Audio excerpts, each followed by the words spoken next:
Manikganj town বাজার ৫ শতাধিক দোকান নিয়ে গড়ে ওঠা জেলার অন্যতম প্রধান বিপণী কেন্দ্র। প্রতিদিন এখানে কাজ করেন ২,০০০-এর বেশি মানুষ।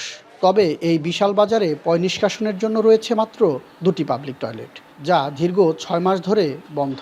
তাই শৌচাগারের অভাবে অসুবিধায় পড়ছেন ক্রেতা ও বিক্রেতারা।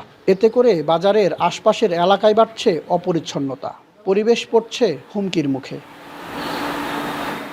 বাজারের ড্রেনেজ ব্যবস্থাও একেবারেই নাজুক।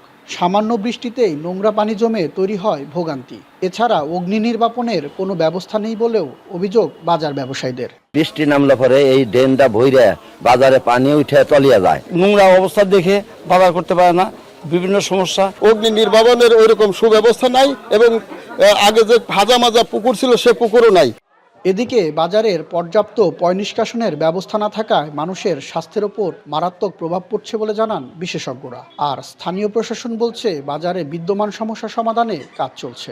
পর্যাপ্ত পয় নিষ্কাশনের ব্যবস্থা না থাকে, যে পানি ব্যবস্থা যদি ঠিকমতো না থাকে, এখানে পানিবাহিত বিভিন্ন রোগ, ডায়রিয়া, কলেরা এগুলোর প্রাদুর্ভাব দেখা দেয়। প্রত্যেকটা জায়গায়, বিশেষ করে যেখানে জনসমাগম হয় সেই সমস্ত জায়গায় যারা আসবেন তাদের এই ওয়াশরুমের জন্য পর্যাপ্ত ব্যবস্থা থাকা খুবই দরকার। আশা করি আমরা একটা প্রজেক্ট নিতে পারবো।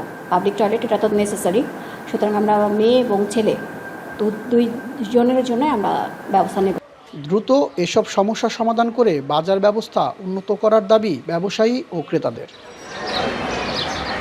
আসাদ জামান, এখন, মানিকগঞ্জ।